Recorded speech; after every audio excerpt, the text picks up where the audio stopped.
урматтуу абитуриент достор, урматтуу бүгүнкү биздин Ош мамлекетинин билим фестивалына келген биздин баардык жалпы коноктор, жалпы университеттин жамаатынын атынан терең ыраазычылык билдирем.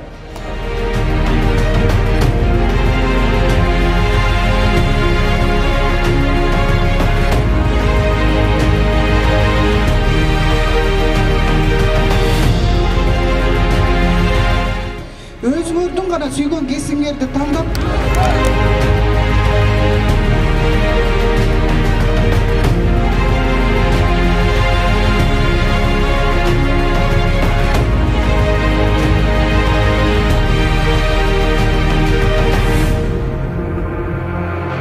Bundan özüm Barış'a Osmuga tavşıramın деген ойлорум бар.